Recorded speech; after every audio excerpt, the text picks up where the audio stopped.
Good evening, all of you. Good evening, Suhani, Prasad, Shreya, Sakshi. Good evening, Ranjan. Good evening, Aditi. Good evening, Priyadarshini, Samiksha, Reli, Shaitali. Good evening, all. Very good evening, all. Okay students, तो चलो आज का session हम लोग start कर रहे हैं। जैसे कि लास्ट लेक्चर में हम लोगों ने यहाँ पे जो है कुछ क्वेश्चंस हम लोगों ने डिस्कस किए थे। ओके, तो आज के सेशन में अगेन हम लोगों को क्वेश्चंस के अलावा जो बहुत ही ज़्यादा इम्पोर्टेंट पार्ट है दैट इज ईसीजी, ये हम लोगों को डिस्कस करना है। सभी लोग आ गए बेटा? हाँ बेटा जानवी, अभी आपके मैसेज आए, शायद नहीं दिखाऊंगा मुझे। ओके, सभी स्टूडेंट्स ज्वाइन कर लिए हैं बेटा? कभी लिंक नहीं मिलता है तो जो पास्ट लिंक रहता है उससे ही ज्वाइन करना है आपको। ये चीज़ बार बार नहीं बतानी पड़ेगी मुझे। ओके, समझे? Okay, great. वीडियो दिख रहा है या ब्लैक दिख रहा है?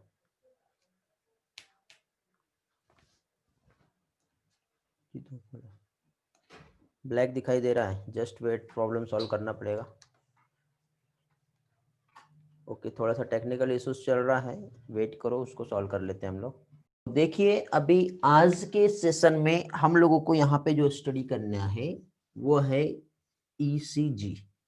बट ईसीजी को स्टार्ट करने के पहले हम लोगों को कुछ और भी बेसिक कंसेप्ट है, वो हमें एक बार रिवाइज करना पड़ेगा।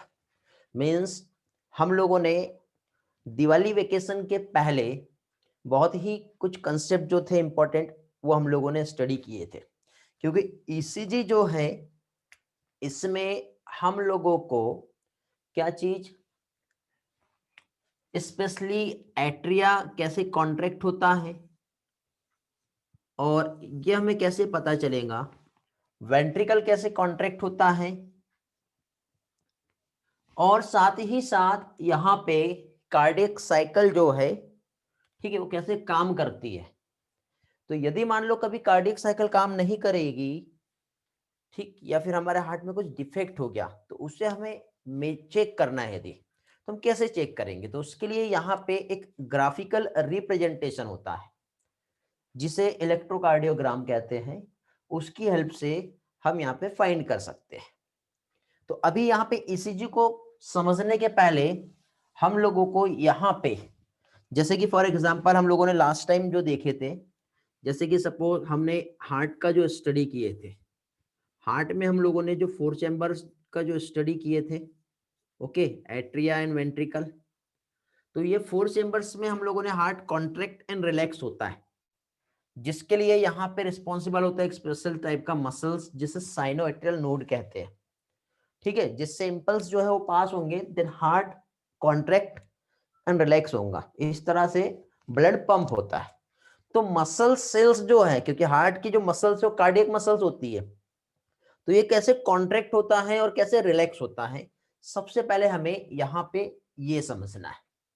फिर उसके बाद अगेन थोड़ा सा कार्डियक साइकिल, क्योंकि दिवाली वेकेशन आ गया है, एक लॉन्ग डिस्टेंस हो गया है, तो आप शायद भूल गए होंगे या फिर कुछ कुछ चीजें आपको याद नहीं होंगी। तो उसके जो इंपॉर्टेंट कंसेप्ट है, की कंसेप्ट जो हमारे ईसीजी के लिए इंपॉर्टेंट है, वो हम आज के सेशन में देखेंगे। मींस हम लोगों ने दिवाली वेकेशन से में के पहले जो स्टडी किए थे, वहां से लेके अभी तक के का जो पोर्शन है, ठीक है, ईसीजी को समझने के लिए, ठीक है, गैप की वजह से जो कंसेप्ट है वो हम एक बार रिवाइज कर रहे हैं।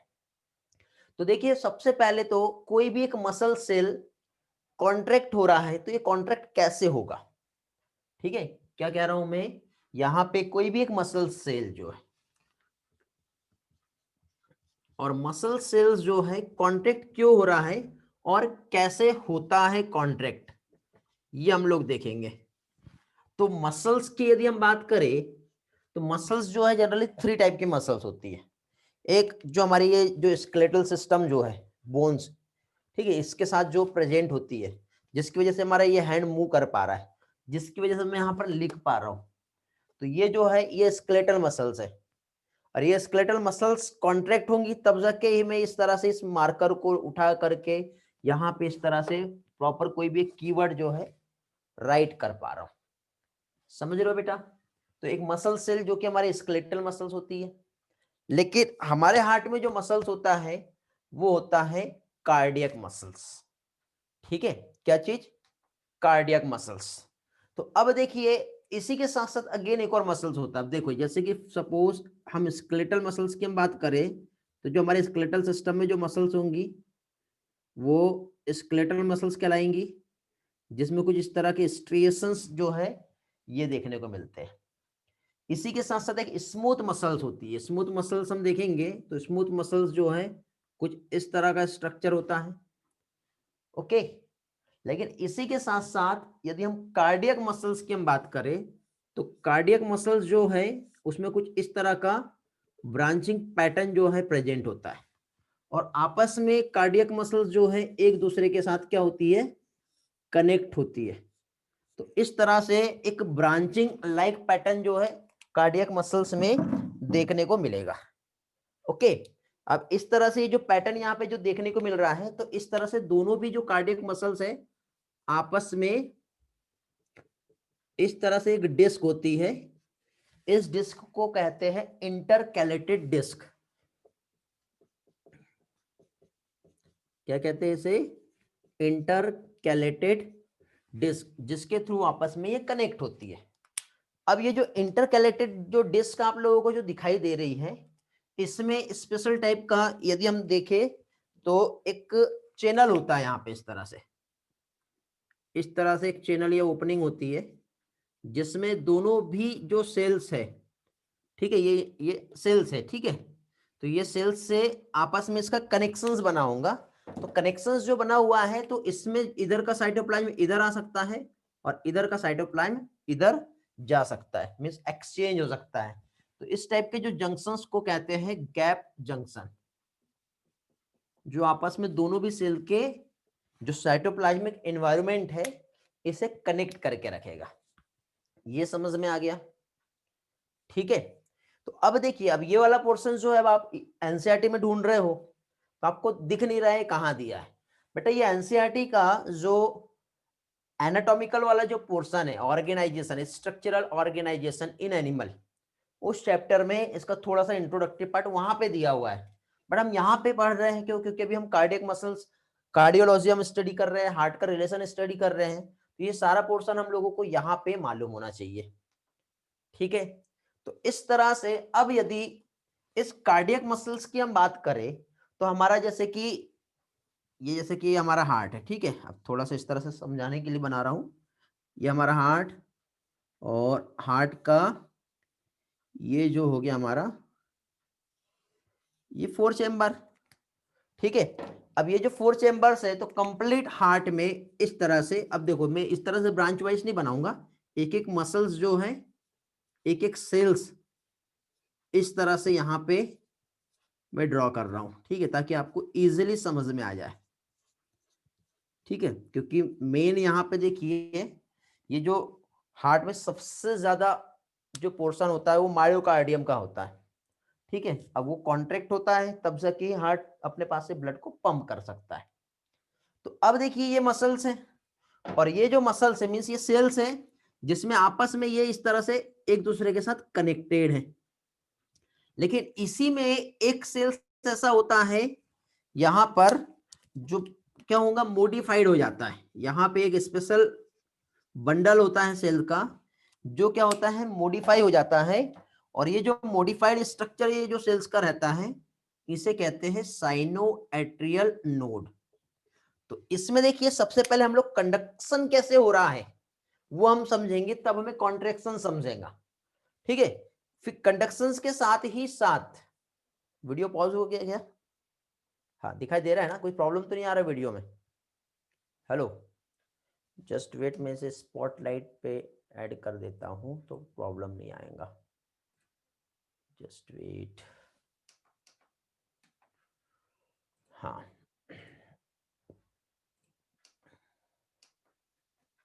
एवरीथिंग इज ओके, कुछ प्रॉब्लम तो नहीं है?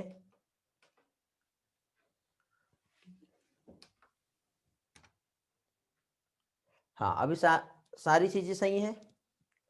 आई थिंक लिटिल फ्लक्चुएशन हियर।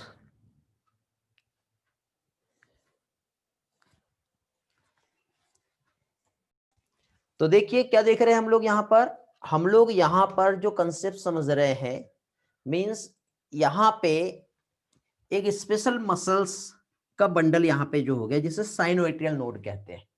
तो अब ये साइनोएट्रियल नोड जो है ये इंपल्स इधर भेजेगा, तो ये अपने आप कैसे इंपल्स जनरेट करेगा, ऐसे ही थोड़ी हो जाता होगा कि कह दिया और इंपल्स जनरेट हो गए।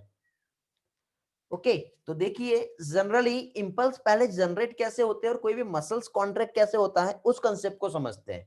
जब हम हार्ट के मसल्स को भी थोड़ा सा बाजू में रखते हैं, जैसे कि फॉर एग्जांपल हमारी कोई भी एक मसल सेल्स है, जैसे ये हमारा स्केलेटल मसल सेल है, क्या है ये हमारा स्केलेटल मसल सेल्स। एक काम करते हैं इस पार्ट को हम लोग हटा देते हैं, पहले हम लोग स्केलेटल मसल सेल्स जो है ये कैसे कॉन्ट्रैक्ट होता है। बेटा ये सारा पार्ट आप लोगों को लोकोमोशन वाले चैप्टर में हम लोग डिटेल में पढ़ेंगे, वहां पे है, बट उसके कुछ कंसेप्ट जो है हम लोग यहाँ पे स्टडी कर रहे हैं। ठीक है तो स्टेप बाय स्टेप समझो, क्योंकि ये आज का पार्ट आगे भी आपको काम में आने वाला है। ओके तो अब देखिए कोई भी एक मसल सेल्स जो कॉन्ट्रैक्ट होने वाला है, तो ये हमारा एक स्केलेटल मसल्स है। अब ये जो स्केलेटल मसल्स है इधर साइड से इसका जो कनेक्शन रहेगा वो एक न्यूरॉन के साथ रहेगा। तो यहाँ पे हम लोग एक न्यूरॉन बना लेते हैं। ठीक है अब ये न्यूरॉन हो गया, इस न्यूरॉन के साथ यदि हम देखें तो ये इस तरह से एक ऐसा एक टर्मिनल होता है, ये टर्मिनल के बाद इस तरह से ये एक्सॉन फाइबर होते हैं। ठीक है तो अभी यहाँ पे ये जो स्ट्रक्चर आप लोगों को जो दिखाई दे रहा है ये क्या हो गया, न्यूरॉन। और जब इधर से कोई सेंसरी इंपल्स आए तो ये न्यूरॉन का सेल एक्टिवेट होता है, और एक्टिवेट होने के बाद सिग्नल यहां से इधर जाएंगे, और सिग्नल यहाँ पे जैसे ही गए तो ये एक स्पेशल टाइप का केमिकल सब्सटेंस जो है रिलीज करता है जिसे कहते हैं एसिटिल कोलिन। इसे मैं ACH लिख रहा हूं। Very good. तो ये जो है डेंड्राइट है, ये एक्सॉन टर्मिनल है, यहां से एक जो है केमिकल सब्सटेंस सीक्रेट हुआ जो क्या कहलाएगा, एसिटिल कोलिन। अब ये जो एसिटिल कोलिन है तो ये जो सेल्स है, कौन सा सेल है ये, हमारा जो मसल सेल्स है, इसकी बॉडी पे स्पेशल टाइप के इस तरह से यहां पर रिसेप्टर प्रेजेंट होते हैं। तो अभी क्या होगा, ये जो रिसेप्टर है इस रिसेप्टर पर एसिटिल कोलिन जो है आके बाइंड कर जाएगा। जैसे ही बाइंड करेगा तो यहाँ पे कुछ कन्फर्मेशनल चेंज होगा, और कन्फर्मेशनल चेंज होते ही यहाँ पे इसके जो पोर्स होते हैं जिसके आयन चैनल्स बोलते हैं जिसको, ये क्या हो जाएंगे, ओपन हो जाएंगे। अब आयन चैनल्स ओपन हुए तो यहाँ पे ये जो है बेटा एक्स्ट्रा सेलुलर फ्लूइड होता है जहां पर सोडियम आयन प्रेजेंट होते हैं। तो ये सोडियम आयन क्या होंगे, अभी अंदर आ जाएंगे। तो सोडियम आयन जैसे अंदर आया तो ये जो हो गया मतलब चार्ज डिफरेंस हो जाएगा यहाँ पे। तो चार्ज डिफरेंस होने की वजह से यहाँ पे इसकी पोलरिटी जो है वो चेंज हो जाती है, जिसे डीपोलराइजेशन कहते हैं। ठीक है ये ईसीजी में भी टर्म आएगा, इसलिए ये टर्म अभी समझ लो। डीपोलराइजेशन मतलब यहाँ पे ये जो मेम्ब्रेन के इनसाइड का जो इन्वायरमेंट है उसका पोलरिटी क्या हुआ, चेंज हो गया, जिसकी वजह से यहाँ पे करंट या फिर जो इंपल्स जो होते हैं यहाँ पे जनरेट होते हैं। तो जैसे कि फॉर एग्जांपल मुझे यहाँ से इस मार्कर को ऐसे उठा के ऐसे ऊपर उठाना है, तो ये अपने आप नहीं उठा, या फिर मैंने यहाँ पे अभी कुछ लिखा तो ये जो राइटिंग जो हो रही है मेरी, तो ये अपने आप नहीं हो रही बेटा, मसल्स कॉन्ट्रैक्ट हो रही। तो मसल्स को कॉन्ट्रैक्ट करने के लिए इस तरह से सिग्नल्स आएंगे, एसिटिल कोलिन रिलीज होगा, और सोडियम आयन बाहर से जब अंदर जाता है तब उसमें एनर्जी बनती है। ठीक है इसमें और थोड़ा सा डिटेल है, ये सोडियम आयन जब अंदर आएगा तो कैल्शियम को एक्टिवेट करेगा, और उसके बाद और वहां पे थोड़ा सा प्रोसेस होता है, वो हम लोग लोकोमोशन में ही समझेंगे। अब सिर्फ ये याद रखो कि यहाँ पे क्या हो रहा है, डीपोलराइजेशन। मीन्स स्टेप क्या है, अगेन रिवाइज कर रहा हूं, ध्यान दो। सबसे पहले देखिए न्यूरॉन, न्यूरॉन से क्या हुआ बेटा, एक न्यूरोट्रांसमीटर बोलते हैं जिसे एसिटिल कोलिन, ये रिलीज हुआ। रिलीज होते ही न्यूरोट्रांसमीटर इस रिसेप्टर से बाइंड किया, बाइंड करने के बाद सोडियम आयन क्या हुआ, अंदर सेल के अंदर आया, सेल के अंदर आते ही मसल सेल जो है वो क्या हो गई, कॉन्ट्रैक्ट हो गई। याद रहेगा या स्टेप लिखा के देना पड़ेगा, रिस्पॉन्स करो जल्दी से। ये जो प्रोसेस बताई याद रहेंगी या फ्लो चार्ट में एक स्टेप्स लिखा के देना पड़ेगा। मसल सेल कॉन्ट्रैक्ट कैसे होती है वो हम देख रहे हैं, फ्लो चार्ट बनाना है। ओके देखिए स्टेप 1, न्यूरॉन, न्यूरॉन ने क्या किया, रिलीज किया एसिटिल कोलिन ACH। फिर स्टेप 2, एसिटिल कोलिन जैसे रिलीज हुआ, जिसे न्यूरोट्रांसमीटर कहते हैं। क्या कहते हैं इसे, न्यूरोट्रांसमीटर। अब न्यूरोट्रांसमीटर जो है ये बाइंड करेगा रिसेप्टर से, तो ACH जो है ये बाइंड किया मसल सेल रिसेप्टर। फिर नंबर 3, रिसेप्टर पे बाइंड करने के बाद क्या हुआ, जो आयन चैनल जो होते हैं ये हुए ओपन, जिसकी वजह से Na+ जो है ये मूव हुआ इनसाइड मसल या इनसाइड सेल, जिसकी वजह से मसल्स जो है ये क्या होंगी, कॉन्ट्रैक्ट हो जाएगी। तो इस तरह से कोई भी मसल्स जो है क्या होता है बेटा, ये कॉन्ट्रैक्ट होता है। ठीक है, समझ में आ गया। तो अब इस तरह से जब कोई भी एक मसल्स कॉन्ट्रैक्ट हो रहा है, तो अब देखिए यहाँ पे, जैसे कि थोड़ी देर पहले मैंने आपको ये ऐसा पिक्चर्स बताया था मैंने, जैसे ये हमारा हार्ट है, ठीक है। अब हार्ट समझ लो, यही हार्ट है हमारा, ठीक है। आप बोलोगे सर ऐसा थोड़ी दिखता है, हाँ तो ये देखिए ये हमारा हार्ट हो गया, हार्ट के ये 4 चैम्बर हो गए। अब ये जो 4 चैम्बर जो है, इस 4 चैम्बर्स में यहाँ पे देखिए इस तरह से कंप्लीट ये मसल सेल्स से बना हुआ ये जो है हार्ट, जिसमें कुछ एक स्पेशल मसल्स जो होती है, ये वाला जिसको मैंने क्या कहा था, साइनोएट्रियल नोड। तो ये साइनोएट्रियल नोड क्या करती है बेटा, इसको किसी भी न्यूरॉन की जरूरत नहीं है कि न्यूरॉन आएगा सिग्नल देगा रिसेप्टर से बाइंड करेगा तब डिपोलराइजेशन होगा, ऐसा नहीं होता है। ये अपने आप ही अपनी पोलरिटी को चेंज करते रहता है, अपनी ही परमेबिलिटी को बदल देता है, जिससे बाहर जो सेल के साइटोप्लाज्म में जो है बाहर साइड, वहां पे जितना भी सोडियम आयन है वो अपने अंदर ले लेता है। बार बार सोडियम आयन अंदर लेते जाएगा, तो साइनोएट्रियल नोड जो है वो क्या करेगा बेटा, जितना भी जो करंट है इंपल्स वो जनरेट करते जाएगा, और जनरेट करने के बाद फिर ये क्या करेगा, अपने जो इंपल्स है वो इस तरह से आगे पास करते जाएगा। ठीक है, इस तरह से क्या करेगा, ये आगे पास करते जाएगा, समझे। आज मैंने आप लोगों को म्यूट नहीं दिया क्या बेटा, प्रणय बेटा आपके साइड से बैकग्राउंड नॉइज आ रहा है, इसलिए मैं म्यूट कर देता हूं आप लोगों को, बट आज ध्यान नहीं रहा है मेरा।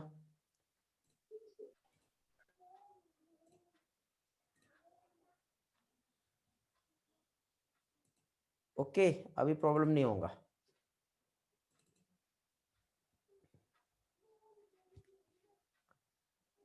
चलो कोई बात नहीं, बट ध्यान रखे नेक्स्ट टाइम से ऐसा नहीं होना चाहिए।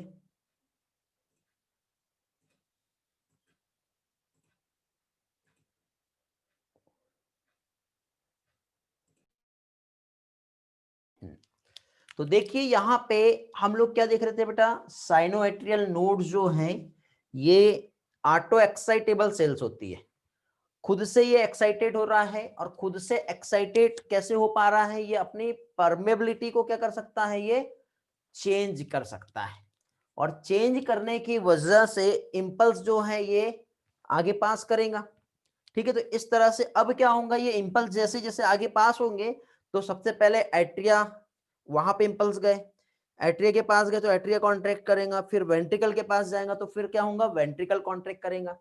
ठीक, तो इस तरह से यहाँ पे जो है ये हमारा हार्ट का जो है ये क्या हो गया बेटा, conducting system of the heart है, ये पढ़े थे हम लोगों ने, conducting system of the heart. Screenshot लेना था शायद किसी को, अभी ले लो बेटा, हो गया।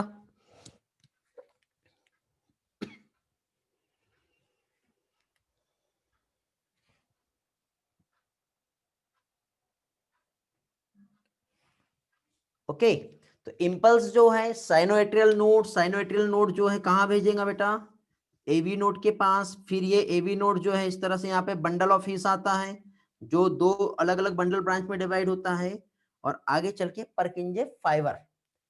ठीक है, तो अब देखिए यहाँ पे जो इंपल्स जो जा रहे हैं, तो ये क्या होगा, सबसे पहले ये इसने किया, सबसे ज्यादा जो है साइनोएट्रियल नोड जो है ये ही अपना क्या है पोलैरिटी को चेंज करके इंपल्स जनरेट कर सकता है, बाकी सारे कुछ इसी की वजह से ऑपरेट होंगे।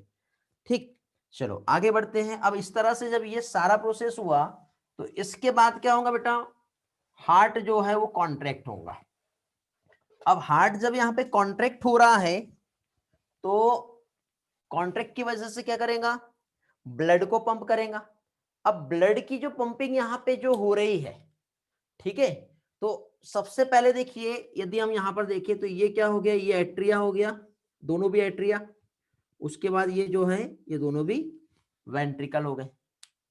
ठीक है, तो एट्रिया सबसे पहले क्या करेगा, कॉन्ट्रैक्ट करेगा, फिर उसके बाद क्या होगा, एट्रिया रिलैक्स करेगा, फिर क्या होगा, वेंट्रिकल कॉन्ट्रैक्ट करेगा, फिर क्या होगा, वेंट्रिकल रिलैक्स करेगा। तो इस तरह से कंप्लीट एक इवेंट होता है जो कहलाता है क्या चीज, कार्डियक साइकिल।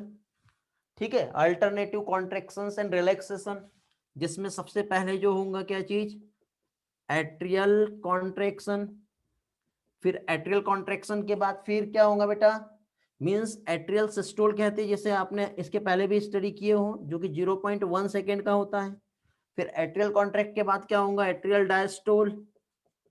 एट्रियल डायस्टोल जो है जिसे क्या कहेंगे, एट्रिया कॉन्ट्रैक्ट होने के बाद क्या हो रहा है, एट्रियम रिलैक्स हो रहा है। फिर उसके बाद नेक्स्ट आएगा वेंट्रिकल कॉन्ट्रैक्शन। ओके, वेंट्रिकल क्या करेगा, अभी सिस्टोल होगा, और वेंट्रिकल सिस्टोल के बाद फिर वेंट्रिकल जो है ये क्या होगा, डायस्टोल, मींस वेंट्रिकल रिलैक्सेशन। तो इसमें हम लोगों ने क्या स्टडी किए थे, देखो इधर से डीऑक्सीजनेटेड ब्लड आ रहा है और इधर साइड से जो होगा क्या होगा, ऑक्सीजनेटेड ब्लड आ रहा है। तो अब जब यहाँ पे ब्लड जो आ रहा है तो अब आगे देखिए, इसके बाद यहां से इस तरह से इसने ये पंप कर दिया ब्लड को, और इधर साइड ये है ये ऐसा।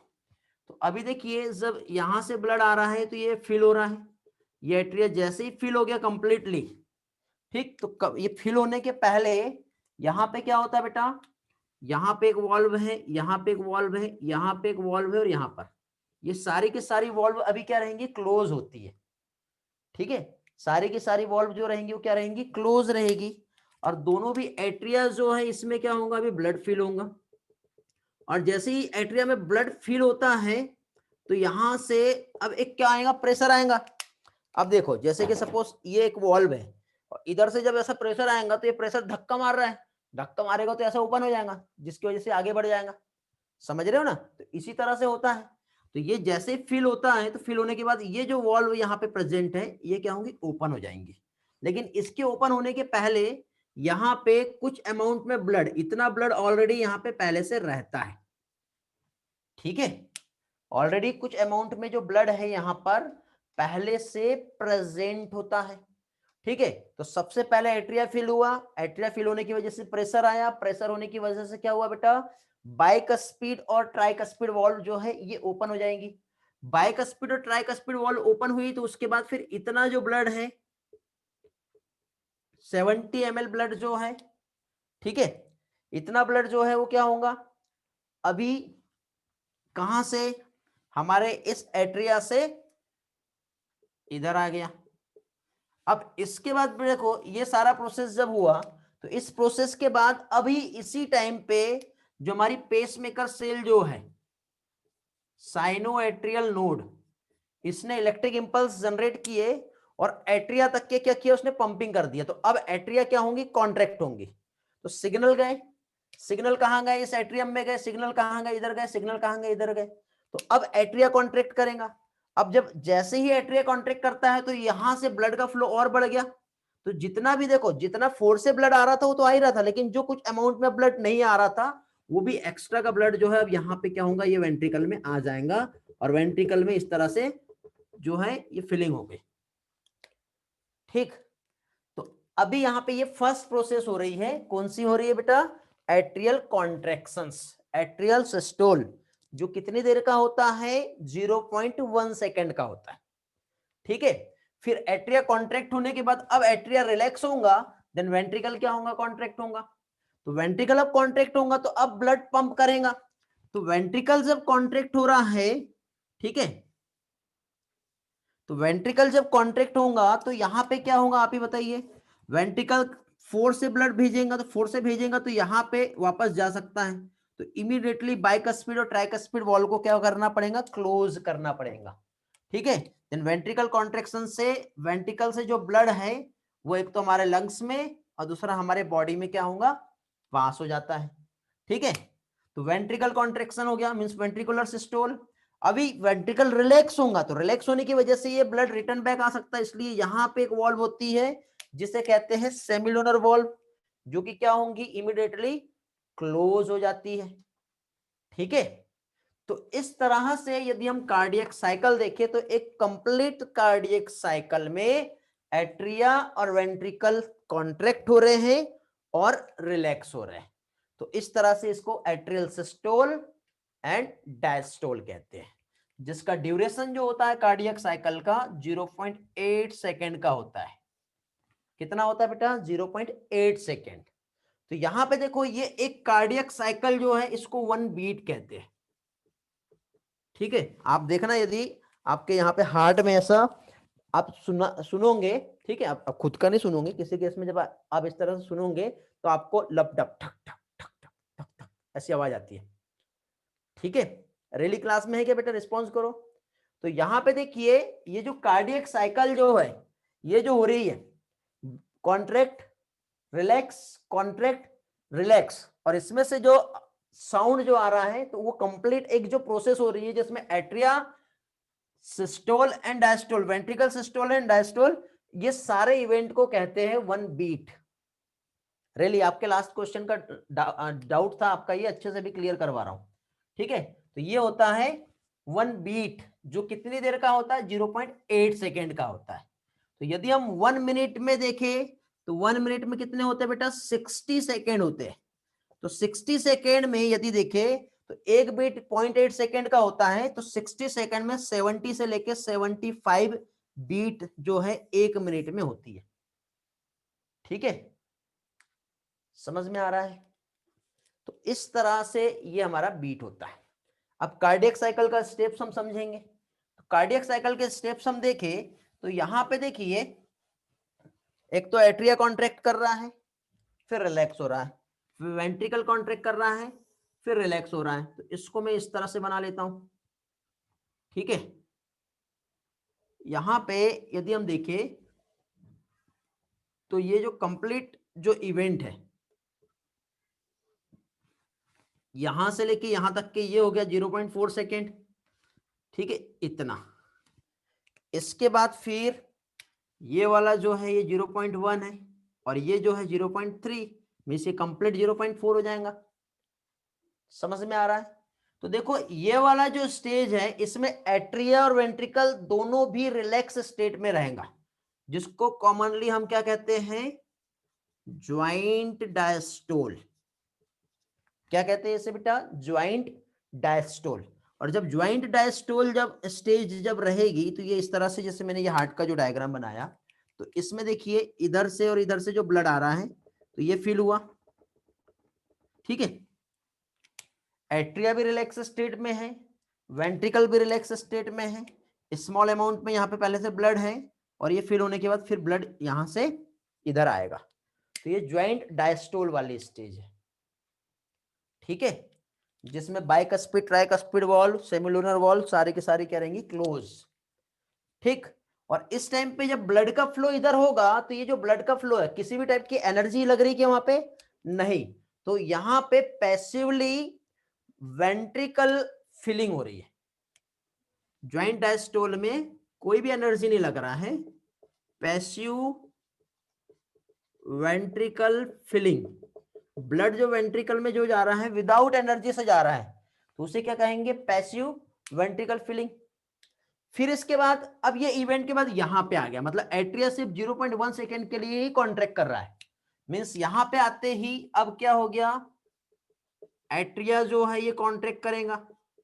और एट्रिया जो कॉन्ट्रैक्ट कर रहा है वो कितनी देर के लिए कर रहा है, 0.1 सेकेंड के लिए ये कर रहा है, तो ये एट्रिया 0.1 सेकेंड के लिए जब कॉन्ट्रैक्ट करेगा तो इस टाइम पे क्या होगा, ये वेंट्रिक ब्लड का फ्लो बढ़ गया, बढ़ा कि नहीं बढ़ा, तो इस टाइम पे एक्टिवली वेंट्रिकल फिलिंग होंगी, क्या होगा यहां पे, एक्टिव वेंट्रिकल फिलिंग,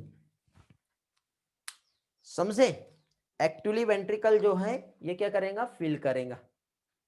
ओके, तो अब देखिए यहां पे जब एंड होता है एट्रिया कॉन्ट्रैक्शंस, तो एंड ऑफ क्या कह सकते हैं हम लोग, एट्रियल कॉन्ट्रैक्शन, तो उसको हम एंड ऑफ डायस्टोलिक वॉल्यूम कहेंगे, एंड ऑफ डायस्टोलिक वॉल्यूम। कभी कभी एग्जाम में ये भी पूछ लेते हैं तो ये मालूम होना चाहिए। एंड ऑफ डायस्टोलिक वॉल्यूम जो होता है ये होता है 130 ml, कितना होता है, 130 ml end of diastolic volume है। अब ये कैसे मेजर किया बताओ, कोई बता सकता है 130 ml कैसे आया, रिस्पॉन्स करेंगे, एंड ऑफ डायस्टोलिक वॉल्यूम कैसे आ रहा है, हेलो, 130 ml डायस्टोलिक वॉल्यूम है, एट्रिया के कॉन्ट्रैक्शन से क्या होता है, 70 ml ब्लड पंप होता है, और 70 ml जो ब्लड पंप हो रहा है तो रिमेनिंग कितना बचा बेटा बताओ, 60 ml, तो पहले ऑलरेडी 60 ml था, एट्रिया के कॉन्ट्रैक्शन से 70 ml ब्लड का फ्लो बढ़ गया, 70 ml बढ़ गया, तो फाइनली वेंट्रिकल में एंड जब फिलिंग हो रहा है, ठीक है, end of diastolic volume, atria जब रिलैक्स हो गया तो उस टाइम पे कितने देर तक के कितना वहां अमाउंट ऑफ ब्लड पहुंचा, तो 130 ml ब्लड जो है ये पहुंचता है, ठीक है। और इस टाइम पे क्या रहेगा बेटा, एट्रिया जब कॉन्ट्रैक्ट कर रहा है तो क्या क्लोज होता है बताओ, एट्रिया कॉन्ट्रैक्ट हुआ, देन इमीडिएटली इधर का इवेंट आ गया, देन वेंट्रिकल सिस्टोल होगा, और वेंट्रिकल सिस्टोल हुआ तो बाइकस्पिड और ट्राइकस्पिड वॉल्व क्या होंगी, क्लोज हो जाएंगी, तो ये थर्ड इवेंट है वेंट्रिकुलर सिस्टोल, ठीक है। तो ये जो थर्ड इवेंट जो है वेंट्रिकल सिस्टोल, जिसकी वजह से यहां पे बाइकस्पिड और ट्राइकस्पिड वॉल्व जो रहेगी वो क्या होगी बेटा, क्लोज होंगी, और इस टाइम पे सेमिलुनर वॉल्व जो रहेंगी क्या होंगी, ओपन हो जाएगी। बट इसके पहले यहां पे जो रहेगा सेमिलुनर वॉल्व भी क्या था, क्लोज था, ठीक है। और यहां पे आते ही वेंट्रिकल जब कॉन्ट्रैक्ट हो रहा है तो वेंट्रिकल में जितना भी ब्लड आया ये आगे पास कर देगा, तो आगे पास करते ही वेंट्रिकल जो है वो क्या हो जाएगा, एम्प्टी हो जाएगा, समझ रहे हो। तो इस टाइम पे देखिए हार्ट से दो टाइप का साउंड आता है, एक तो लब और एक डब, तो एक फर्स्ट हार्ट साउंड होता है और एक सेकंड हार्ट साउंड होता है। लब जो होता है due to closure of bicuspid और ट्राइकस्पिड वॉल्व, और डब जो होता है सेकंड हार्ट साउंड, जो कि कैसा होता है बेटा, due to closure of semilunar valve. ये हम लोगों ने इसके पहले भी स्टडी किए हैं बेटा। यदि आपको आज कुछ प्रॉब्लम आ रही है तो पास्ट जो 2 लेक्चर्स हैं उसका अच्छी तरह से एक बार रिवाइज करिए, यूट्यूब पे रिकॉर्डिंग अवेलेबल है, अपलोड कर चुका हूं मैंने, ठीक है। तो वहां से एक बार आप देख लीजिए, वही पार्ट को मैं थोड़ा सा डिफरेंट वे से आपको समझा रहा हूं क्योंकि ईसीजी क्या है वो आपको समझ में आ जाए, ठीक है। तो इस तरह से यहाँ पे ये सारी प्रोसेस होती है। तो अब एक काम करते हैं, जो कार्डियक साइकिल इसका हम थोड़ा सा ड्यूरेशन समझने की कोशिश करेंगे। कितनी देर की हो रही है बेटा, कार्डियक साइकिल का जो इवेंट है ये 0.8 सेकेंड का है, ठीक है। तो हम उसके हर एक इंटरवल 0.1, 0.1, 0.1, 0.1, टोटल हर इवेंट को हम 0.1 से हम डिवाइड कर लेते हैं, 1 2 3 4 5 6 7 8, एक ज्यादा हो गया 0.8 सेकेंड। और हर एक इंटरवल में दो प्रोसेस हो रही है, एक तो एट्रिया हमारे पास है और दूसरा हमारे पास क्या है, वेंट्रिकल है। तो हर एक प्रोसेस में यहां पे एट्रिया और वेंट्रिकल में कुछ ना कुछ मूवमेंट देखने को मिलेगा। तो स्टार्टिंग में हम देखें तो चारों भी वॉल्व क्लोज है, वाली स्टेज जो होती है वो क्या होती है, ज्वाइंट डायस्टोल। ज्वाइंट डायस्टोल में जो 4 वॉल्व जो यहाँ पे प्रेजेंट है ये क्या रहेंगी, क्लोज रहेंगी। ज्वाइंट डायस्टोल मींस जो स्टार्टिंग वाला फेज है वो वाला, ठीक है, समझे। तो ज्वाइंट डायस्टोल मींस शुरू के 4 सेकेंड, यहाँ पे, यहाँ पे और यहाँ पे और यहाँ पे, यहां से लेके यहां तक के एट्रिया जो है ये क्या रहेगा बेटा, diastole diastole diastole diastole. Contract हुआ क्या, नहीं। वेंट्रिकल जो रहेगा ये भी कैसा रहेगा, डायस्टोल डायस्टोल डायस्टोल। कॉन्ट्रैक्ट हुआ क्या, नहीं। अब दोनों भी बेटा डायस्टोलिक स्टेज में है, इसलिए इसको कॉमन सिंपल टर्म में रिप्रेजेंट करें तो क्या कहते हैं बेटा, ज्वाइंट डायस्टोल। शुरू में कोई कॉन्ट्रेक्शन नहीं हुआ है, चारों भी वॉल क्लोज है। और सिंपल देखो, मैंने यहाँ पे इस तरह से जो एट्रियम बनाया हूं, यहाँ पे जो वेंट्रिकल बनाया है, तो यहाँ पे सिर्फ फिलिंग हो रही है, ठीक है। एट्रिया में भी ब्लड फिल हो रहा है, दोनों भी एट्रिया में इस तरह से सिर्फ और सिर्फ यहाँ पे क्या हो रहा है, ब्लड फिल हो रहा है। फिल होते ही यदि मैं बोलूं कि सिर्फ एट्रिया कॉन्ट्रेक्शन कितनी देर का हुआ, बताओ, कंप्लीट 0.8 सेकंड में एट्रिया कितनी देर के लिए कॉन्ट्रैक्ट करता है, या कंप्लीट 0.8 सेकंड में वेंट्रिकल कितनी देर के लिए कॉन्ट्रैक्ट करता है, ठीक है। रिस्पॉन्स करो बेटा। तो अब देखो ये 4 सेकेंड हो गया, इसके बाद का ये वाला जो इवेंट है 0.5 वाला जो सेकेंड यहां पे आएगा, इस टाइम पे एट्रिया जो है ये सिस्टोल करेगा, ठीक है। उसके बाद एट्रिया वापस से रिलैक्स हो जाएगा, मींस डायस्टोल डायस्टोल डायस्टोल। समझ में आ रहा है क्या बता रहा हूं मैं आप लोगों को। इसके बाद वेंट्रिकल बेटा, यहां पे डायस्टोल है, अभी भी डायस्टोल है, लेकिन इधर अब वेंट्रिकल जो है सिस्टोल होता है, मींस आखिरी के 3 सेकेंड में वेंट्रिकल जो है कॉन्ट्रैक्ट करता है, समझे। तो इस तरह से 0.8 सेकेंड जो है इसमें जो है कैसे क्या इवेंट हो रहे हैं वो हमने देखे, ठीक है। पैसिव वेंट्रिकुलर फिलिंग कब हो रही थी और एक्टिव वेंट्रिकुलर फिलिंग कब होंगी, बताओ। पैसिव जब एट्रिया नॉर्मल स्टेट में, एक्टिवली कब, जब एट्रिया कॉन्ट्रैक्ट करेगा। और एट्रिया कब कॉन्ट्रैक्ट होगा, जब साइनोएट्रियल नोड से सिग्नल जाएंगे, इंपल्स जाएंगे। साइनोएट्रियल नोड से इंपल्स कब जाएंगे, जब उसमें डीपोलराइजेशन होगा, ठीक है। तो एट्रिया का डीपोलराइजेशन होगा तो वेव ऑफ इंपल्स जो है वो आगे पास होते हैं। अब ये जो टाइनी वेव होते हैं, स्मॉल छोटे छोटे इंपल्स जो होते हैं, अब इसको हमको डिटेक्ट करना है, तो ये अपने आप तो डिटेक्ट नहीं होंगे, इसके लिए हमें क्या करना पड़ता है, इसके लिए हमें एक इंस्ट्रूमेंट का यूज करना पड़ता है जिसे कहते हैं इलेक्ट्रोकार्डियोग्राम, ठीक है। तो उसकी हेल्प से जो ग्राफिकल रिप्रेजेंटेशन, जो हमारे हार्ट में जो इलेक्ट्रिकल एक्टिविटी होती है, लास्ट टाइम मैंने आपको एनिमेशन भी बताया था, याद होगा, तो कैसे इलेक्ट्रिक इंपल्स जनरेट होते हैं वो हम लोगों ने देखे थे, समझ रहे हो। तो जो इलेक्ट्रिकल एक्टिविटी जो होती है तो उसकी हम लोग यहाँ पे क्या है, एक ग्राफिकल रिप्रेजेंटेशन की हेल्प से समझ सकते हैं। तो हमारे कार्डियक साइकिल में या कंडक्टिंग सिस्टम में किसी भी टाइप का जो है कुछ प्रॉब्लम होता है तो वहां पे हम लोग किस तरह से बेटा ईसीजी की हेल्प से उसके डायग्नोसिस कर सकते हैं, क्योंकि हार्ट के अंदर जाके तो हम देख नहीं पाएंगे, ठीक है। हो गया बेटा स्क्रीनशॉट, चलो ठीक। तो इस तरह से अब हम लोग यहाँ पे ईसीजी जो है ये क्या होता है ये समझेंगे, ठीक है। किसी को कुछ पूछना है इसमें, जल्दी से रिस्पॉन्स करो। ले लिए बेटा साक्षी, स्क्रीनशॉट लेके हो गया है, ओके चलो बढ़िया। तो अभी हम नेक्स्ट पार्ट जो है इसका हम समझेंगे।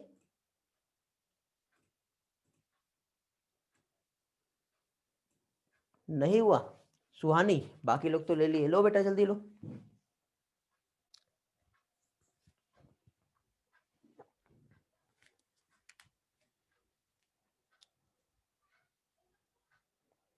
ओके हाँ,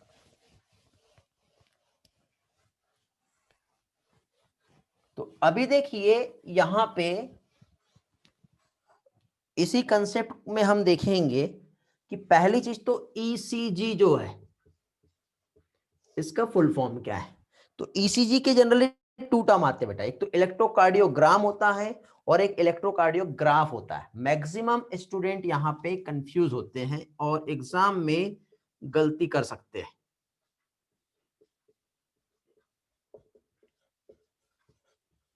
एक है इलेक्ट्रोकार्डियोग्राम और एक है इलेक्ट्रोकार्डियोग्राफ। तो इलेक्ट्रोकार्डियोग्राम की यदि हम बात करें तो जो हार्ट में जो इलेक्ट्रिकल एक्टिविटी जो हो रहा है, ठीक है, तो उस इलेक्ट्रिकल एक्टिविटी का जो एक ग्राफिकल रिप्रेजेंटेशन हमको देखना है तो वो हम जो देखेंगे उसे इलेक्ट्रोकार्डियोग्राम कहेंगे, ठीक है। तो इलेक्ट्रोकार्डियोग्राम जो है ये क्या हो गया बेटा, ये एक ग्राफिकल रिप्रेजेंटेशन हो गया। क्या हो गया, ग्राफिकल रिप्रेजेंटेशन किसका बेटा, इलेक्ट्रिकल एक्टिविटी ऑफ हार्ट। तो ये ग्राफिकल रिप्रेजेंटेशन हो गया इलेक्ट्रिकल एक्टिविटी ऑफ हार्ट का। ठीक है, अब एक जो मशीन है जिसका हम यूज करके इस ग्राफिकल रिप्रेजेंटेशन को देखते हैं, ठीक है, तो जो मशीन है जिसकी हेल्प से क्या चीज जो हेल्प करता है किसमें बेटा, generate this type of graphical representation, वो इलेक्ट्रोकार्डियोग्राफ कहलाता है। देखो यहाँ पे उल्टा है, जो एक्चुअली ग्राफ है वो बना रहा है और जो ग्राफ है उसको ग्राम कह रहे हैं, समझे। तो मशीन जो कि इलेक्ट्रोकार्डियोग्राफ कहलाती है और जो रिप्रेजेंटेशन है वो इलेक्ट्रोकार्डियोग्राम कहलाता है, ये याद रखना बेटा। तो यहाँ पे जो मशीन जो कि हेल्प कर रही है, किसमें हेल्प कर रही है बेटा, to generate what, graphical representation.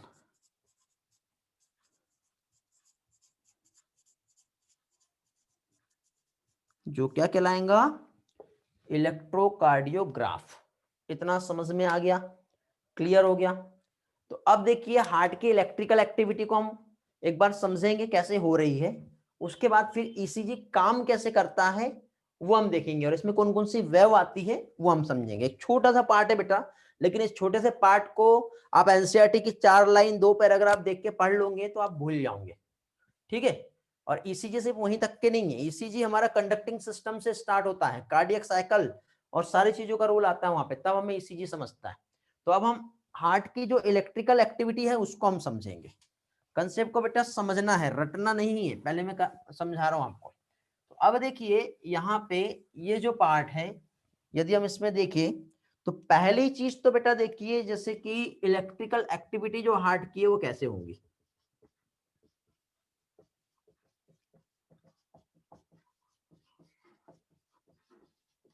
Heart का जो इलेक्ट्रिकल एक्टिविटी है, जैसे कि सपोज ये समझ लो हमारा ये सेल हो गया, ये मसल सेल्स जैसे थी ना, तो ऐसे हमारा कार्डियक मसल है ये, ठीक है। तो कार्डियक मसल सेल्स जो है, तो अब यहाँ पे हमको इसकी पोलरिटी देखना है। तो इधर जो है ये एक्स्ट्रा सेलुलर फ्लूइड हो गया, जहां पे Na+ आयन यहाँ पर प्रेजेंट है। क्या प्रेजेंट है बेटा, Na+ आयन। अब मैंने आपको पहले बताया साइनोएट्रियल नोड में क्या है, एक ऐसी कैपेसिटी है कि ये जो Na+ आयन है इसको अपने अंदर ले लेगा, और जैसे ही Na+ आयन जब अंदर आएंगे तो यहाँ पे चार्ज में क्या होगा, डिफरेंस हो जाएगा। और चार्ज जब डिफरेंस होगा मतलब जैसे ही Na+ का एंट्री होता है, तो एंट्री होते ही यहाँ पे इसका ये जो ओरिजिनल स्टेज जो था ये कैसा था, पोलराइज स्टेज थी। ये जैसे कि यहाँ पे ये जो सेल है ये अभी कैसी थी, पोलराइज स्टेट में थी। पोलराइज स्टेट के बाद अभी जैसी आयन अंदर आए तो इस स्टेज को क्या कहेंगे, डीपोलराइज स्टेट। मींस यहां पे क्या हो गया, डीपोलराइजेशन हो गया। इंपल्स चार्ज डिफरेंस हो गया, तो उसके लिए टर्म रिप्रेजेंट करता है क्या चीज बेटा, डीपोलराइजेशन। और डीपोलराइजेशन का रिजल्ट क्या होता है बताओ, डीपोलराइजेशन का रिजल्ट है मसल्स कॉन्ट्रैक्ट हो गई। देखो मसल्स इतनी बड़ी है अभी, ठीक है, तो मसल्स क्या होगा, इस तरह से कॉन्ट्रैक्ट हो जाएगा।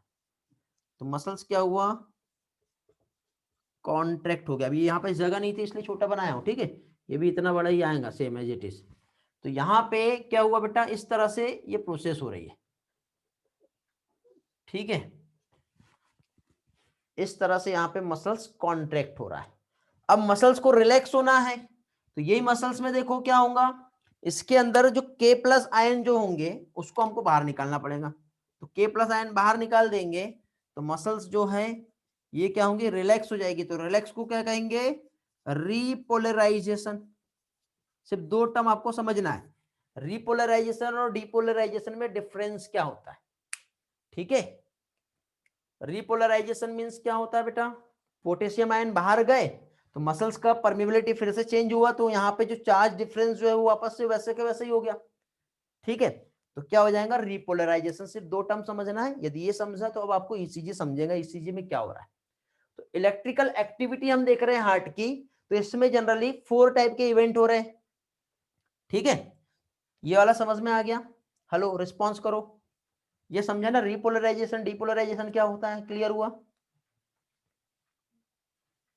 चलो आगे बढ़े। ठीक है, तो अब देखिए यहाँ पे हम लोग जो देख रहे हैं, स्क्रीनशॉट लेना है, लो बेटा जल्दी से। यहाँ पे हम लोग जो देख रहे हैं कि हार्ट की जो इलेक्ट्रिकल एक्टिविटी हो रही है, तो इसमें क्या क्या हो रहा है। तो हार्ट की इलेक्ट्रिकल एक्टिविटी में पहली चीज तो यहाँ पे फर्स्ट इवेंट जो होगा वो क्या होगा बेटा, एट्रिया का कॉन्ट्रैक्शन। कॉन्ट्रैक्शन मतलब क्या कहेंगे उसे, एट्रिया का डीपोलराइजेशन। तो फर्स्ट इवेंट जो है एट्रियल डीपोलराइजेशन हुआ, ऐसे ही हो रहा है। एट्रिया डीपोलराइजेशन मींस क्या होगा, एट्रिया का कॉन्ट्रैक्शन। एट्रिया क्या कर रहा है, यहां पर कॉन्ट्रैक्ट हो रहा है। फिर जैसे ही कॉन्ट्रैक्ट हुआ तो कॉन्ट्रैक्ट होने के बाद क्या होगा, एट्रिया का रीपोलराइजेशन हुआ। तो एट्रियल रीपोलराइजेशन मींस क्या होगा, एट्रिया अभी यहां पर रिलैक्स हो गया। क्या हुआ, एट्रिया, एट्रिया रिलैक्स हो गया। रिलैक्स होने के बाद फिर नेक्स्ट इवेंट आएगा। नेक्स्ट इवेंट क्या है बताओ, अब वेंट्रिकल जो है इसका डिपोलराइजेशन हुआ। ठीक है, नेक्स्ट जो है वेंट्रिकल जो है, वेंट्रिकल का क्या हुआ बेटा, वेंट्रिकल डिपोलराइजेशन हुआ। वेंट्रिकल डिपोलराइजेशन मींस वेंट्रिकल अभी क्या किया बेटा, कॉन्ट्रैक्ट हो गया। और जब वेंट्रिकल कॉन्ट्रैक्ट हुआ तो उसके बाद फिर वेंट्रिकल क्या होगा, रिलैक्स होगा। तो नेक्स्ट इवेंट जो है अभी यहां पे क्या होगा, ventricular repolarisation. Ventricular repolarisation means क्या होगा, वेंट्रिकल जो है ये रिलैक्स हो गया। तो इस तरह से 1 2 3 4 इवेंट हो रहे हैं। यह है इलेक्ट्रिकल एक्टिविटी। अब इस इलेक्ट्रिकल एक्टिविटी को हमें मेजर करना है। ठीक है, क्या करना हम लोगों को, इस इलेक्ट्रिकल एक्टिविटी को हमको मेजर करना है।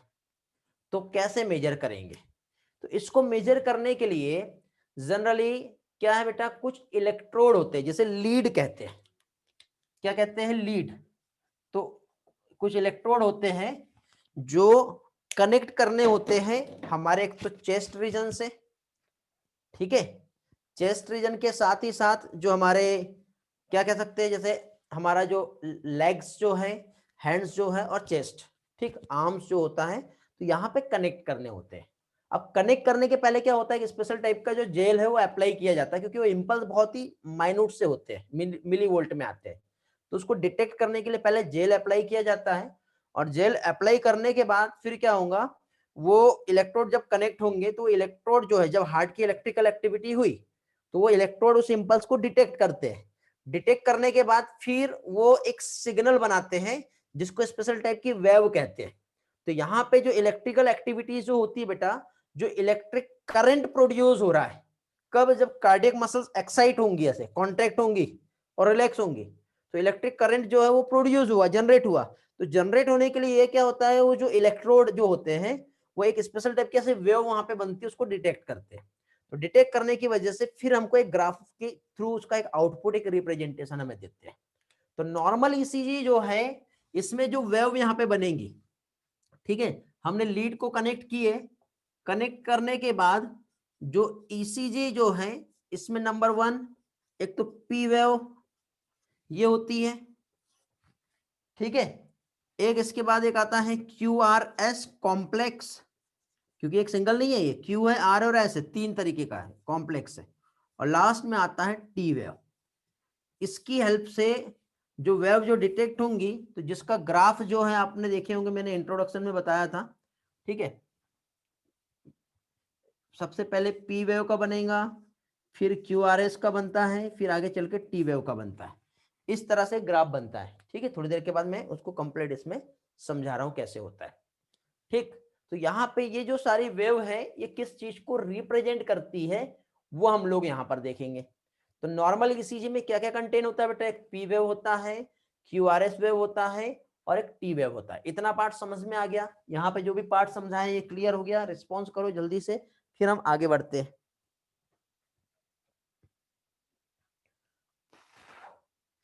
चलो ग्रेट। तो नेक्स्ट पार्ट पे आ रहे हैं बेटा, हम एक एक वेव के बारे में हम समझेंगे क्या हो रहा है। ठीक है, तो एट्रियल कॉन्ट्रैक्ट हो रहा है बेटा, तो एट्रियल कॉन्ट्रैक्शंस जो है ये कौन बताएगा? पी वेव बताएंगे। ये चारों इवेंट जो है याद रखना है, लिख लिए होंगे तो याद रखना बेटा। पहले एट्रिया कॉन्ट्रैक्ट हुआ, फिर रिलैक्स हुआ, फिर वेंट्रिकल कॉन्ट्रैक्ट हुआ, फिर रिलैक्स हुआ, जिसमें पी वेव है, क्यूआरएस वेव है और टी वेव है। तो इस तरह से स्टेप बाय स्टेप हम सारी इलेक्ट्रिकल एक्टिविटी जो है उसको हम समझेंगे। तो अब हम एक ईसीजी का एक डायग्राम यदि यहाँ पे ड्रॉ करें, तो इस ड्रॉ में पहली चीज तो आपको इस तरह से जो मिलेगा पी वेव मिलेगा, फिर थोड़ा आगे जाएंगे, फिर इस तरह से आपको एक ट्रायंगुलर, एक थोड़ा सा डाउनवर्ड होगा, स्मॉल ट्रायंगुलर होगा, फिर आगे बढ़ेगा, फिर इसके बाद इस तरह से आएगा, फिर ये आएगा। तो देखो यहां से लेके यहां तक के का जो इवेंट है ये हमारा कंप्लीट एक कार्डियक साइकिल होती है बेटा, 0.8 सेकेंड की, समझे? तो ये 0.8 सेकेंड में सबसे पहले जो आपको दिखेगा ये वाला, ये पी वेव है, इसके बाद ये क्यू आर एस है और ये वाला जो है टी वेव है। तो नंबर 1 पी वेव जो है ये किस चीज को रिप्रेजेंट करता है ये हम देखेंगे। तो सबसे पहले देखो क्या हुआ था, सारी की सारी चीजें कार्डियक साइकिल देखो, सारी की सारी चीजें क्या है, रिलैक्स स्टेट में, एट्रिया और ventricle relax means joint diastole stage में, याद आ रहा है? फिर धीरे धीरे ब्लड फिल हो रहा है, ब्लड फिल होने के बाद एट्रिया फिल हो गया, फिर जितना जब प्रेशर आया था ब्लड फिल होने की वजह से तो बाइक स्पीड और ट्रैक स्पीड वॉल्व ओपन हो गई, तो ब्लड जो है वो क्या हो रहा है, पास हो रहा है, पास हो रहा है, लेकिन एक टाइम तक के पास होने के बाद रुक गया। तो जो रुका हुआ ब्लड है उसको पास करना है, तो अब conducting system of the heart काम करेगा, कौन सा? Sinoatrial node. उसने अपने कंसंट्रेशन को बदला और इमीडिएटली इलेक्ट्रिकल एक्टिविटी वहां पे हुई, और इमीडिएटली इलेक्ट्रिकल एक्टिविटी हुई जिसकी वजह से एट्रिया जो है वो क्या हुआ, कॉन्ट्रैक्ट हो गया। एट्रिया जैसे कॉन्ट्रैक्ट हुआ तो जो ब्लड का फ्लो जो नॉर्मल हो रहा था उसको उसने बढ़ा दिया, तो बाकी का जो ब्लड है वो भी क्या होगा, आगे पास हो जाएगा, समझे? तो जब एट्रिया कॉन्ट्रैक्ट होगा तो ये हमें कैसे पता चलेगा, इलेक्ट्रिकल एक्टिविटी जब हुई तो वो रिप्रेजेंट करता है बेटा पी वेव। तो पी वेव जो है आपको देखो एक स्मॉल अपवर्ड वेव है, ये भी पूछा जाता है, एनसीईआरटी में नहीं दिया है, ऐसा आपको मालूम होना चाहिए। एक स्मॉल है और ये कैसी है, ये है स्मॉल अपवर्ड वेव है। पहला क्वेश्चन तो यहाँ पे ये बनता है, ये कब क्या रिप्रेजेंट कर रहा है बेटा, ये रिप्रेजेंट करता है atrial depolarisation, represent atrial contractions, atrial depolarisation. अब आपको डीपोलराइजेशन समझ में आ रहा है। एट्रिया जो है 0.1 सेकंड के लिए जो इवेंट हुआ, इमीडिएटली एट्रिया जो कॉन्ट्रैक्ट हुआ, वो जो कॉन्ट्रैक्ट हुआ तो उसका जो इंपल्स बना है उस इंपल्स को हमको डिटेक्ट करना है, तो जो हमने लीड कनेक्ट किए हैं वो डिटेक्ट करेगा और हमको ईसीजी ग्राफ में इस तरह से एक वेव दिखेगी। ठीक है, तो देखो बेटा ये ऊपर नीचे की जो लाइन है ये इस चीज को बता रही है कि हम जिंदा है, हमारे लाइफ में भी जो उतार चढ़ाव चल रहे हैं वो हम है उस चीज को बताते हैं, और एक स्ट्रेट लाइन जो होती है वो सब कुछ खत्म है, यानी हमारे लाइफ में भी बिल्कुल स्मूथ लाइफ चले तो ये समझना कि हम जो है फेलियर के तरफ जा रहे हैं। लाइफ में जितने ज्यादा टेंशन होंगे, जितना ज्यादा चैलेंजिंग रहेगा, जितना इस तरह से उतार चढ़ाव आएंगे, समझो कि हम सक्सेस की ओर बढ़ रहे हैं। ठीक है, लाइफ में कुछ ना होना और एकदम सिंपल चलना ये सबसे बड़ी फेलियर की निशानी है। इसलिए लाइफ में उतार चढ़ाव हमेशा आना चाहिए। जब आपको ऐसा लग रहा है कि आप तो कंफर्ट जोन में आ गए, आपको कुछ नहीं करना पड़ेगा, समझ लो वहां से आप आपकी तबाही की तरफ जा रहे हो। ठीक है, और जब भी लाइफ आपको परेशान करते जा रही है और आप उस चैलेंज को एक्सेप्ट करके लाइफ में आगे बढ़ते जा रहे हो, हमेशा याद रखना कि आप सक्सेस की ओर आपकी जर्नी स्टार्ट है और आप कंटिन्यू सक्सेस को पा रहे हो। तो इस तरह से ईसीजी मशीन आपने देखे होंगे हॉस्पिटल में, जब आईसीयू में कोई पेशेंट होता है तो उसमें जनरली एक साउंड पीप पीप पीप पीप इस तरह से साउंड आपने सुने होंगे, और पीप पीप के बाद जैसे पीप पीप पीप पीप खत्म, ये डेडलाइन को बता रहा है। याद आ रहा है ना बेटा, सुने होंगे आपने। तो इस तरह से ये जो साउंड जब चल रहा है तो वो ईसीजी ग्राफ जो है कम ज्यादा होते जा रहा है, मींस लाइफ चल रही है, और एकदम से जब वो साउंड स्टेबल हो गया मतलब पर्सन का डेथ हो गया।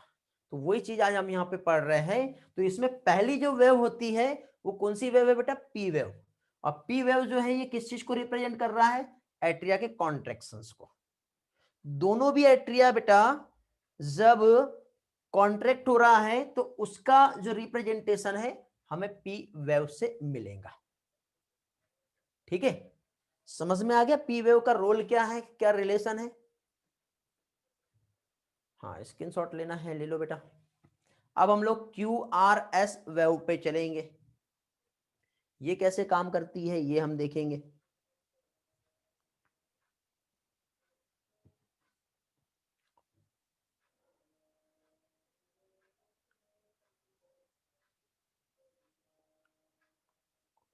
चलो, अब देखिए पी वेव के बाद नेक्स्ट वेव जो आ रही है ये कॉम्प्लेक्स है, क्यू आर एस कॉम्प्लेक्स। अब क्यू आर एस कॉम्प्लेक्स जो है इसमें देखो ये क्यू जो है इस तरह से नीचे गई तो सबसे पहले क्यू आएगा, तो क्यू जो हो गया ये कैसा है? स्मॉल डाउनवर्ड हो गया, दिख रहा है। उसके बाद फिर आर आएगा, ये कैसा है बेटा? लार्ज अपवर्ड है। और लार्ज अपवर्ड में ये ट्रेंगुलर बना है बेटा, तो ये ट्रेंगुलर स्ट्रक्चर किसका होता है ये भी पूछा जाता है। तो ये आर वेव हो गई।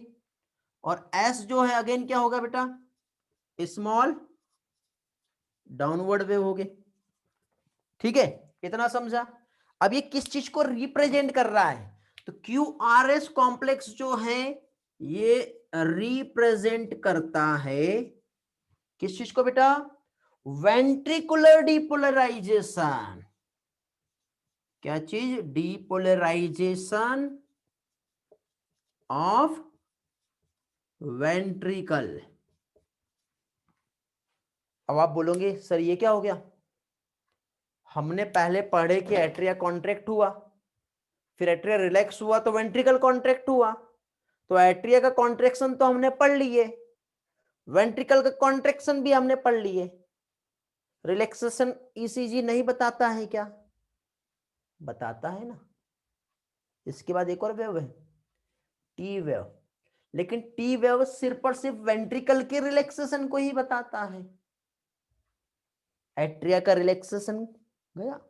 क्यों गया? देखो, जब एट्रिया कॉन्ट्रैक्ट हुआ उसके बाद जब वेंट्रिकल कॉन्ट्रैक्ट हो रहा है तो एट्रिया रिलैक्स हो रहा है। तो वेंट्रिकल के कॉन्ट्रैक्शन की वजह से ये वेव इतनी बड़ी है जो ये छोटी वेव को दबा दिया। तो जब वो रीडिंग जब इलेक्ट्रोड लेगा तो दोनों में से कोई एक की रीडिंग को लेके आपको आउटपुट दिखाएगा। दिख तो दोनों रहा है लेकिन जो डिस्प्ले कर रहा है वो ओनली वन, एक ही बताता है। समझे? इसलिए यहाँ पे क्यू आर एस वेव हमको दिखता है और एट्रिया का जो रिलैक्सेशन वाला जो वेव है वो हमें यहाँ पे नहीं दिखाई देती। ठीक, तो इस तरह से क्यू आर एस कॉम्प्लेक्स जो है ये वेंट्रिकल, गलत लिख दिया क्या यार मैंने कि सही लिखा? रिपोलराइजेशन होगा या डिपोलराइजेशन होगा? बताओ। डी ही होगा ना, रिस्पॉन्स करो। डिपोलराइजेशन ही होता है। गुड बेटा। ठीक, इसके बाद क्या आएगा बेटा? ये टी वेव। और टी वेव क्या बता रहा है बेटा? Repolarization of ventricle. ठीक है, वेंट्रिकल कॉन्ट्रैक्ट होने के बाद रिलैक्स भी तो होगा, तो रिलैक्स जो होगा वो कहां से पता चलेगा? वो हमें टी वेव से पता चलेगा। तो अब देखिए बेटा ये जो क्यू आर एस कॉम्प्लेक्स जो है इसमें थोड़ा सा इंपॉर्टेंट कंसेप्ट है, ये समझना। ले लो स्क्रीनशॉट ले लो। इसमें देखिए हमें पता है कि साइनोएट्रियल नोड से एवी नोड तक के इंपल्स गए, एवी नोड से बंडल ऑफ हीस, फिर पर्किंजे फाइबर, इंपल्स ट्रेवल किया, ट्रेवल करते हुए कहां पहुंचा बताओ? ट्रेवल करते हुए मायोकार्डियम में, देन वेंट्रिकल कॉन्ट्रैक्ट हुआ। इतना सारा जो इवेंट है वो हमें क्यूआरएस से पता चलेगा। यानी कि इंपल्स की ट्रेवलिंग में कुछ प्रॉब्लम आता, कुछ फॉल्ट आता है तो क्यूआरएस वेव जो है वो चेंज हो जाएगा। डॉक्टर जो है कार्डियोलॉजिस्ट जो है उसको डायरेक्टली पकड़ के डिटेक्ट करके पहचान जाएगा कि हार्ट में कौन सी जगह पे प्रॉब्लम आ रही है, उससे रिलेटेड वो ट्रीटमेंट देगा। टी वेव कैसा होता बताओ, ये स्मॉल अपवर्ड वेव है, ठीक है, स्मॉल जो है अपवर्ड वेव है, तो ये स्मॉल अपवर्ड वेव जो है ये टी वेव है। टी वेव रिप्रेजेंट कर रहा है वेंट्रिकल रिपोलराइजेशन, मींस वेंट्रिकल का रिलैक्सेशन जो है, ये हमें यहाँ पे समझ में आता है। ठीक है, हो गया ना स्क्रीनशॉट। फिर इसके बाद देखिए कुछ इंटरवल है यहाँ पर, वो हम लोग देखेंगे।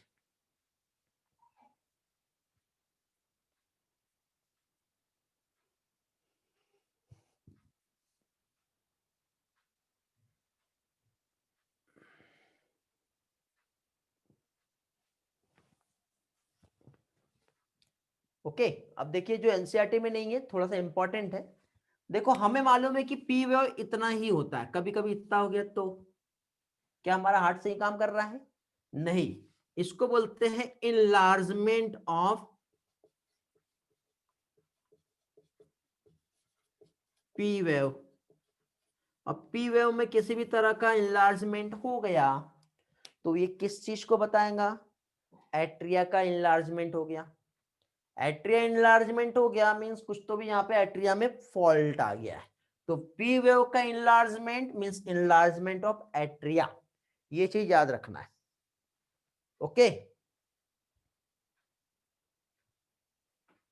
Okay, there is affect in atria repolarization. देखिए एट्रिया का रिपोलराइजेशन कुछ अफेक्ट नहीं करेगा, क्योंकि जब वेंट्रिकल कॉन्ट्रैक्ट होगा तो एट्रिया रिपोलराइज होगा ही होगा, और रिपोलराइज नहीं हुआ तो फिर से एट्रिया को कॉन्ट्रैक्ट करने में प्रॉब्लम जाएंगी, और फिर से कॉन्ट्रैक्ट किया तो जितना वो इफेक्टिवली ब्लड को जो पंप कर रहा है 70 ml वो नहीं कर पाएगा, तो वहां से हम लोग डिटेक्ट कर लेंगे कि यहाँ पे जब फॉल्ट आया तो क्या हुआ। इसलिए यहाँ पे पी वेव जब इनलार्ज हो गई तो एट्रिया इनलार्ज हो गया, ये हमको यहाँ पे समझ में आता है। अब दो चीजें, पी से लेके क्यू एक इंटरवल आएगा, यहां से लेके यहां तक के जो डिस्टेंस है ना, यहां से जब इंपल्स जाके यहां से लेके यहां तक के जब आ रहे, तो एक तो होता है बेटा पी क्यू इंटरवल और एक होता है पी आर इंटरवल। मतलब इसके बीच का जो डिस्टेंस होता है, जो गैप होता है, एक टाइम जिसमें इंपल्स को हमारे वहां से आगे तक के पहुंचने में, ट्रेवल करने में कितना टाइम लग रहा है, ठीक है, जिसकी वजह से बाकी जो रिमेनिंग कॉन्ट्रेक्शन है हो पा रहा है या नहीं हो पा रहा है, वो हमें कहां से समझ में आएगा? एक तो पी क्यू या फिर पी आर इंटरवल, ठीक है, पी क्यू और पी आर इंटरवल होता है। तो पी क्यू और पी आर इंटरवल 0.2 से 0.4 सेकेंड का होता है। यदि इसमें कुछ कम या ज्यादा हुआ, कुछ गड़बड़ी हुई, तो डायरेक्टली ये डिटेक्ट कर लेंगे और उससे हमको समझ में आ जाएगा कि यहाँ पे कुछ तो भी फॉल्ट है। ठीक है, तो पी क्यू और पी आर एक इंटरवल होता है, ठीक, क्योंकि इंपल्स जो है हमारे साइनोएट्रियल नोड से एट्रियोवेंट्रिकुलर नोड तक के पहुंचने में उसको कितना टाइम लग रहा है ट्रेवल करने में, वो हमें समझ में आता है। अब देखो ईसीजी की हेल्प से कुछ जो डिसऑर्डर है, जैसे रिमेटिक फीवर होता है, ठीक है, एथेरोस्क्लेरोसिस होती है, अभी हम लोगों ने डिसीज पढ़े नहीं है, आगे चल के पढ़ाऊंगा, ठीक है, तो वो हम लोग डिटेक्ट कर सकते हैं।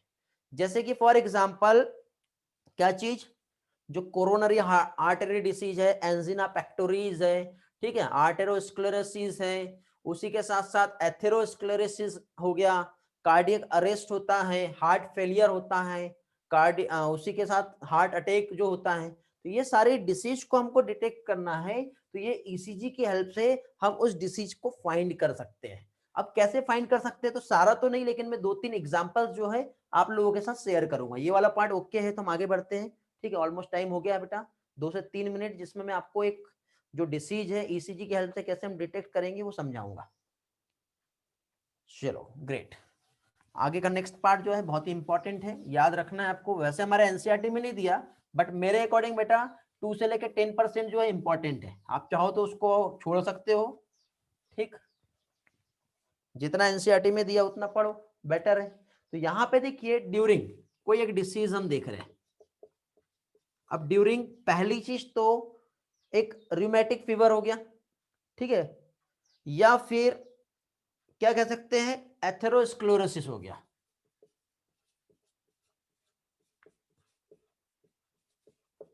जैसे ये डिसीज हो गए।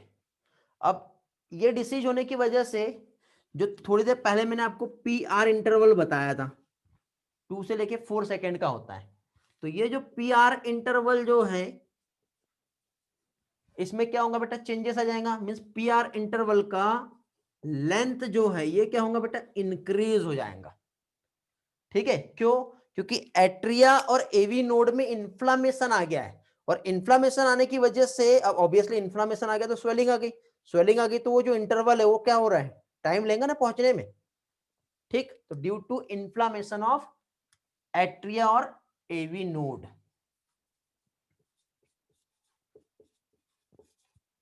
क्या हो रहा है यहाँ पे, इन्फ्लामेशन। ये याद रखना बेटा आप लोगों को, इन्फ्लामेशन एट्रिया में भी हो सकता है और एवी नोड में भी हो सकता है। ठीक है, इसी के साथ साथ देखो क्यू आर इंटरवल जो है, जैसे हार्ट अटैक रहा तो क्यू आर इंटरवल जो होता है, इससे हम लोग हार्ट अटैक जो है इसको हम फाइंड कर सकते हैं। ठीक है, एसटी इंटरवल जो होता है ये रिप्रेजेंट करता है end of spread of interval, spread of impulse. ठीक है, देखो क्या देखे थे हमने, इस तरह से यहां क्यू था, फिर आर था और एस, तो एस से लेके फिर इधर टी आ रहा था, तो ये जो हमारा एस टी सेगमेंट हम कहेंगे, एस टी इंटरवल। तो एस टी इंटरवल से हमें क्या मिलेगा बेटा, क्या समझेगा बताओ। तो एस टी इंटरवल जो है ये किस चीज को रिप्रेजेंट कर रहा है, एस टी इंटरवल जो है ये रिप्रेजेंट करेगा end of spread of impulse.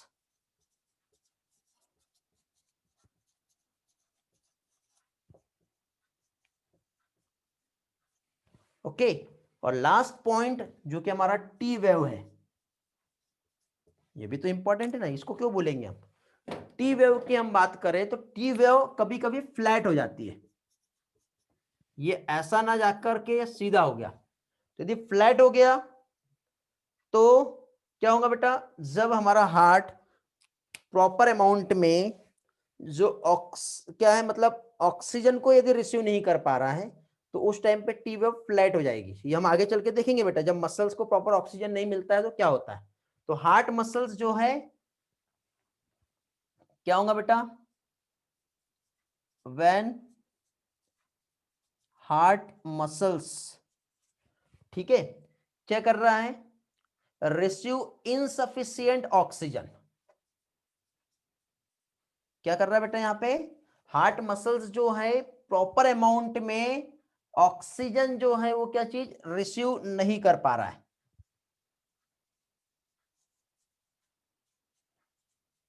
जगह कम है लेकिन तो भी समझ में आ जाएगा। तो इस टाइम पे टी वेव जो है वो फ्लैट हो जाता है। तो ये कुछ इंपॉर्टेंट कंसेप्ट है ईसीजी को लेकर के, एनसीईआरटी में इतना कुछ नहीं दिया है, तो जितना एनसीईआरटी में दिया उतना पढ़ो, चलेगा, कोई प्रॉब्लम नहीं है। यदि थोड़ा सा एक्स्ट्रा जा सकते हो तो आप यहाँ पे आइए, ये बहुत अच्छे कंसेप्ट है। ठीक, हेल्प करेंगे आप लोगों को, और इससे आपको आगे का स्कोर जो अच्छा है उसमें हेल्प मिलेगी। कुछ भी प्रॉब्लम आता है आप मुझसे पूछ सकते हो। हाँ, ले लो बेटा स्क्रीनशॉट।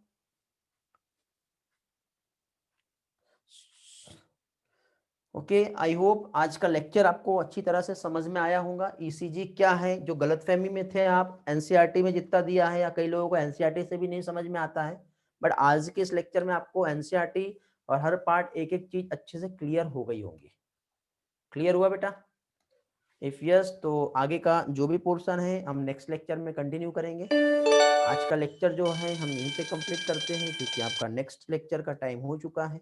ठीक है, चलो तो फाइनली फिर नेक्स्ट इसमें देखते हैं। सारे लेक्चर्स बेटा आप लोगों को टेलीग्राम ग्रुप पे मैंने पहुंचा दिया हूँ। ठीक है, यदि आपने टेलीग्राम इंस्टॉल नहीं किए हो तो डाउनलोड करो, इंस्टॉल करो, नीट अपडेट ग्रुप को ज्वाइन कर लो। और साथ ही साथ आपको यदि आफ्टर 1 मंथ कुछ रिवाइज करना है तो ये जो है लिंक ध्यान रखिए, इस लिंक पे जा करके आप कभी भी जो है सारा डेटा यहाँ से सिंगल क्लिक पे ले सकते हो।